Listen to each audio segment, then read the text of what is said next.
Vendredi 29 janvier 2021, il y a à peine un peu plus de 13 heures, mais le quota quotidien de Vartsins de certains détaillants Sizanjavwang est déjà épuisé.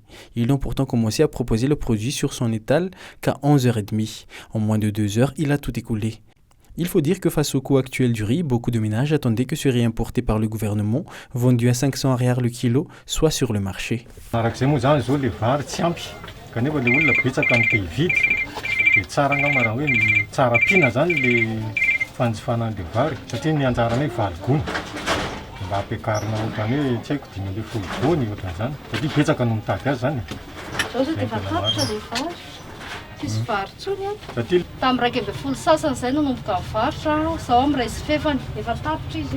Les acheteurs n'avaient droit qu'à 5 kg par ménage, mais les 200 kg du détaillant n'ont pas suffi. 5 kg évidemment, c'est aussi peu pour les clients, surtout pour les familles nombreuses.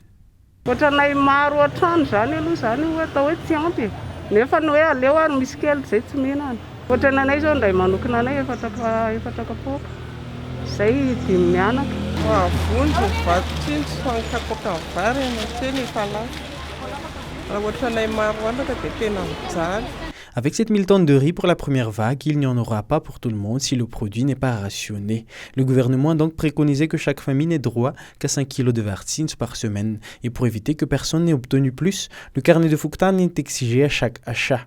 Il est ensuite tamponné pour vérifier que le ménage a bien eu sa ration hebdomadaire. Les détaillants et les grossistes, pour leur part, ont été soigneusement sélectionnés par les autorités et eux non plus ne doivent s'approvisionner qu'en quantité limitée. 200 kg par jour pour un détaillant, 10 tonnes par jour pour un grossiste. La marchandise est récupérée dans un centre de stockage 6 dans le quartier de Fasankaran.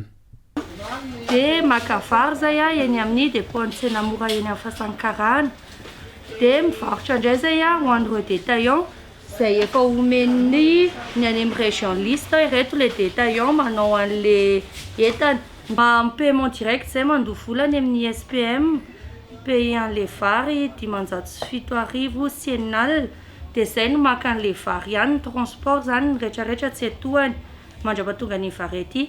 Zay nefa mivarotra an'le vary dimanjato sy enina arivo sy 7 sy enina alina 69 500 ariary ny varotany anazy ny 50 kg. Dia entre anay sy ny épicerie maka anazy dimanjato sy 7 sy enina alina eto aminay dia mivarotra anazy dimanjato sy arivo dia mahazo tombarotra dimanjato sy 5 arivo izy zany avy eo. Isaky ny 50 kg. Ny épicerie raha mizara an'io dia mbola mila carnet Fouktan ihany ho tamponeny. Hoe tena naka 5 kg isam-pianakaviana ihany ry zareo. Ty afisy ty dia misy cachet omeny any amin'ny ministeranay dia ty ny tamponeny zareo amin'ilay carnet Fouktan fa efa omenanay ilay cachet zaraina amin'ny zareo. Miaraka amin'ny carnet Fouktan zany ny fanomezana vatsindro dia vaky 5 kg isaky ny carnet Fouktan farafahabeany.